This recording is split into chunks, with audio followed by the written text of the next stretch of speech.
Good morning my MSA family members and leaders. నా పేరు నాగేశ్వర్. మాది బుప్పేలి విలేజ్, ఎల్కపల్లి మండల్, నార్కల్ డిస్టిక్, తెలంగాణ. నేను ఎంఎస్ఏ కంపెనీలో జాయిన్ అయిన తర్వాత ఫస్ట్ కాంటెస్ట్లో విమానాలు విన్ కావడం జరిగింది. ఈ ఫస్ట్ కాంటెస్ట్కి 159 ప్లేయర్స్ కావడం జరిగింది.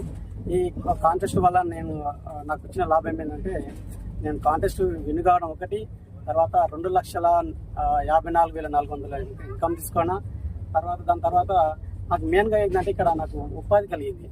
నాకు ఏంటంటే ఒక కామన్ మ్యాన్, ఒక సామాన్యుడు ఒక 4 మంత్కు మినిమం 1,00,000 పైన తీసుకోవడం అంటే ఆశ మాటలు కాదు.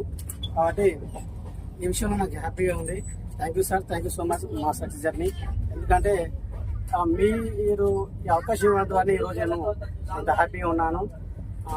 అయితే ఈ కాంటెస్ట్లో ఫస్ట్ జర్నీ ఏంటంటే హైదరాబాద్ రాజీవ్ గాంధీ ఇంటర్నేషనల్ ఎయిర్పోర్ట్ పోవడం జరిగింది. అక్కడ ఫస్ట్ ఎంట్రీ కావడం నిజానికి నేను ఎప్పుడు చూడలేదు, కానీ నాకు చాలా హ్యాపీ ఉన్నది.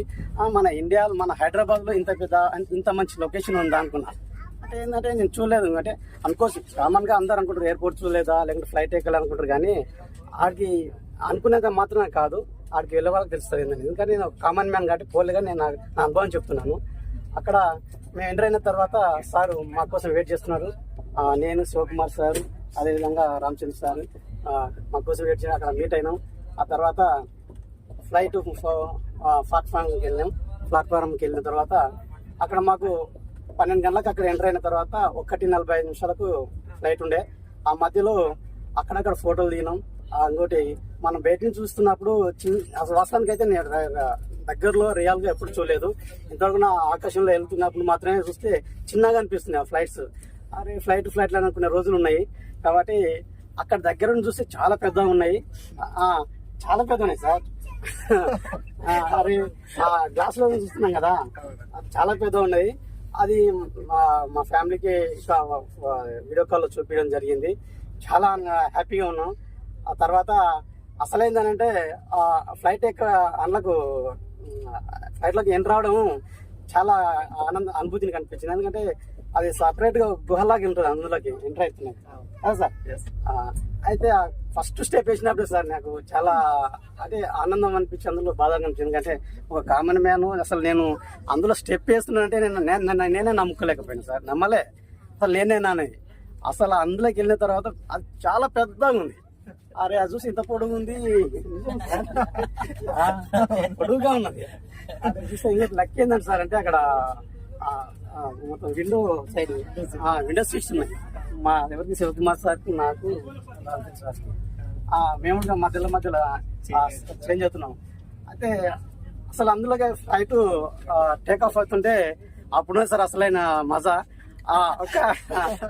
అది సార్ అదొక 5 నిమిషాల్లో కళ్ళు మొత్తం కమ్ముక్కుపోయినాయి. అంటే చిమ్మ చీకటి అయినట్టు అయినాయి. అంటే షేక్ అవుతుంది కదా, అప్పుడు చాలా భయపడ్డాం. వాస్తవానికి భయపడిన తర్వాత మా ఫేస్ లో అంతా చేంజ్ అయిపోయింది, ఏం జరిగింది. ఆ తర్వాత ఫ్లైట్ పైకి ఆకాశంలో వెళ్తున్నప్పుడు సార్ వాస్తవానికి నేను కింది నుంచి మేఘాలను చూసినా కానీ పై నుంచి మేఘాలను చూడడం అంటే ఇదే ఫస్ట్ సారి. నాకు చాలా సంతోషం ఉంది సార్. ఇది అవును లీడర్స్, చాలా బాగున్నది ఫ్లైట్ జర్నీ అనేది. అనుకోవచ్చు ఏంటంటే ఆ ఫ్లైట్ అయినా కదా, ఫ్లైట్ మస్తు ఎక్కువ అంటారు. కానీ ఇట్లా మనకు టూర్ ద్వారా, ఒక ట్రిప్ ద్వారా మన ఓన్గా పోవడం అనేది అసాధ్యం, పోలేముడుగా. హైదరాబాద్ ఎయిర్పోర్ట్లకి ఎంటర్ కాలేదు సాధారణంగా. అలాంటిది ఫ్లైట్ జర్నీ చేయడం అనేది చాలా గొప్ప విషయం. అంటే నాలాంటి మధ్యతరగతి వాళ్ళకి. ఇంకోటి సార్, ఇక్కడ సిఎండి మధు సార్ గారికి నేను ప్రత్యేకంగా ధన్యవాదాలు చెప్పుకోవాలి. ఎందుకంటే ఎక్కడోనూ నేనే నమ్మలేకపోయాను. అసలు నేను ఫ్లైట్ ఎక్కుతున్నా లైఫ్లో అనుకున్నా, కానీ అది నా కళ నెరవేరింది. తర్వాత నీ ఆకాశంలో వెళ్తున్నప్పుడు అసలు ఫ్లైట్ కదులుతున్నట్టు అనిపించలే, అసలు ఆగిందా అన్నట్టు అనిపించింది. అది చూస్తే అయినా నేను ఆడికి మధ్య లేచి చూసినాడు సార్, అసలు కదులుతలేదని చూస్తుంటే అది మూవ్ అవుతుంది. అక్కడ కొన్ని చోట్ల టర్న్ అవుతుంటే చూడు, అక్కడ భయం అవుతుంది. అది అరే ఏంది ఇట్లా అని. ఆ తర్వాత పూర పైకి వెళ్ళినాక అది మొత్తం బ్లూ కలర్, ఆ స్కై అనేది పూర్తిగా బ్లూ కలర్.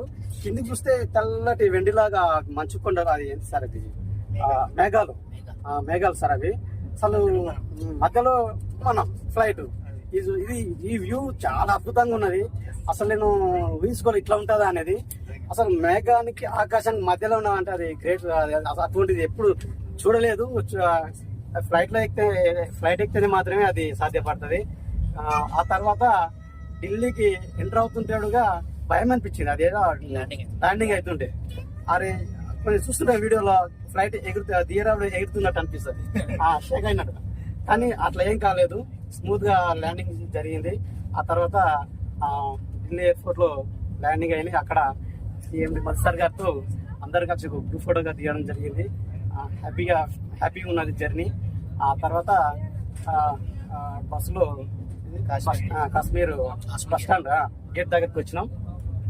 అక్కడ నుంచి ఇంకా అక్కడ మధ్యలో ఢిల్లీలో మధ్యలోగా, ఎందుకంటే మధ్యాహ్నం తిన్నాం కాబట్టి ఢిల్లీలోగా మళ్ళా 4 అయింది కాబట్టి అక్కడ లంచ్ చేసుకొని అక్కడ నుంచి మళ్ళా కాశ్మీర్ గేట్ దగ్గరికి బస్సు దగ్గరికి వెళ్ళడం జరిగింది.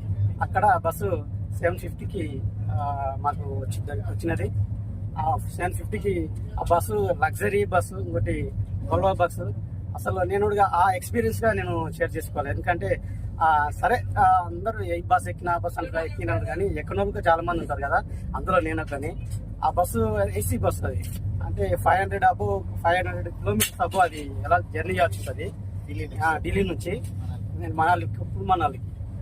కాబట్టి బస్సు అనేది కంఫర్టబుల్ ఉన్నది, ఏసీ బస్సు.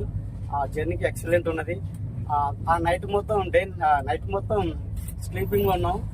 మార్నింగ్ లేస్తే ఒక ఆపిరు, అది స్టాండింగ్ బస్ ఆపిరు ఆ కురుక్షేత్రంలో మధ్యలోనే. అప్పుడు అంటే 2 అయింటది, నైట్ 2 అయింది. ఆ మధ్యలో చిన్న టీ బ్రేక్ తీసుకొని ఆ తర్వాత మళ్ళీ జర్నీ చేయడం స్టార్ట్ అయింది. మార్నింగ్ అక్కడ ఈ మనాలికి ఎంటర్ అవుతుంటే కులు ఉంటది. కులు అక్కడ అంటే ఆ మనాలికి వెళ్తున్నప్పుడు మార్గం మొత్తం నదుల వెంటనే ఉంటుంది మార్గం, అది రోడ్డు మొత్తం. అది వెళ్తుంటే అసలు ఆ కొండలు, ఆ చెట్లు అన్ని చూస్తుంటే చాలా అద్భుతంగా, ఇంత వండర్ఫుల్ ఉంటుంది ఆ నేచర్ అనేది అక్కడ చూసిన వాస్తవానికి. ఏదో సినిమాలలో సాంగ్స్లలో చూడడం కాకుండా అది డైరెక్ట్ చూడడం అనేది చాలా హ్యాపీగా, అంటే చాలా బాగా అనిపించింది, అద్భుతంగా అనిపించింది. ఇంకోటి ఆ లోయలుగా చాలా హెత్తుకి వెళ్ళినాం మనం.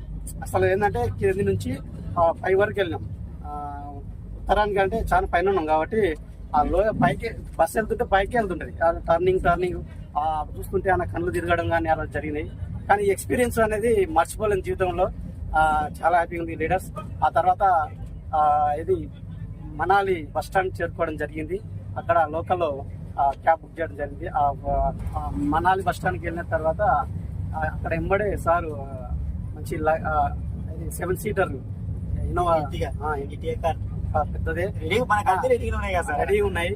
ఆటోమేటిక్ సెట్ చేసింది ఇక్కడ కాంప్రమైజ్ అంటే ఇక్కడ నుంచి హోటల్ పోవడం జరిగింది. ఆ హోటల్కి వెళ్తుంటాడుగా ఆ రోడ్ చిన్న రోడ్లు, అసలు అందులో 2 బైక్లుగా పట్టవు. నిజానికి సార్ అదే కదా, డ్రైవర్ అక్కడ ఫ్లాట్ గా ఎక్కడ లేదు రోడ్డు, అన్ని హెల్త్ ఉన్నాయి, డౌన్ లోనే ఉంటాయి. అవి చిన్న గల్లాగా ఉంటాయి. అది మేము ఎంట్రా ఆకిస్తాడు బండికి పాకిస్తాన్ అనిపించింది. ఆ తర్వాత చక్క ఇది సార్ అది హోటల్ పేరు ఏముండే, అది హెవెన్ మెల్ అని హోటల్కి వెళ్ళాం. బాగుంది ఆ హోటల్కి ఎంట్రీ నెమ్మడే.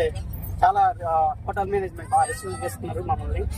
అక్కడ మాకు రూమ్స్ ఇచ్చినమ్మడే. ఆ రూమ్స్ ఇస్తే లగ్జరీగా, అంటే అసలు ఇట్లా ఇంత మంచి రూమ్స్ ఉంటాయి అనుకున్నా. సార్ ఎక్కడ కాంప్రమైజ్ కాకుండా మనం వచ్చింది ట్రిప్ సార్, మనం ఎట్లా ఉండాలి అట్లా ఉండాలి, ఎంజాయ్గా ఉండాలి. అందుకోసం రూమ్స్ బుక్ చేయడం మంచి చాలా హ్యాపీగా అనిపించింది. రూమ్ లోకి ఎంటర్ కానీ మొత్తం చల్లగా ఉన్నాయి. ఫ్లోర్ అన్ని ఫ్లోర్ వుడ్డుతానే ఉంటుంది. ఆ తర్వాత బయటికి వెళ్ళి చూస్తే ఆ విండో ఓపెన్ చేస్తే, డోర్ ఓపెన్ చేస్తే మొత్తం కూల్ వాటర్, కూల్ ఎయిర్.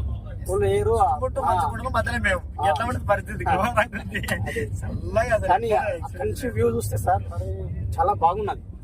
అసలు ఏంటంటారుగా భూలోక స్వర్గం అంటారా, అదే భూలోక స్వర్గం అనేది అక్కడ కనిపించింది సార్. చాలా happy sir. Thank you so much sir, Madhu గారికి. మా సక్సెస్ జర్నీ ద్వారా నేను ఇంత మంచి అవకాశం వచ్చినందుకు, నేను ఈ విధంగా ఈరోజు ఫ్రీగా ట్రిప్ రావడం కాబట్టి ఫ్రెండ్స్, నేను ఇక్కడ మా సక్సెస్ జర్నీకి మధు సార్ గారికి ఎప్పటికీ రుణపడి ఉంటాను. ఎందుకంటే ఇంత మంచి అవకాశం నాకు ఎక్కడ అడుగా దొరకలేదు. ఎందుకంటే మనకున్న నాలెడ్జ్కి, మనకున్న అవకాశానికి ఎటువంటి అవకాశాలు దొరకవు. కాబట్టి నేను మీకు ఒకటే ఫ్రెండ్స్ చెప్పదలుచుకున్నది ఏంటంటే, అవకాశం అనేది మళ్ళీ మళ్ళీ రాదు.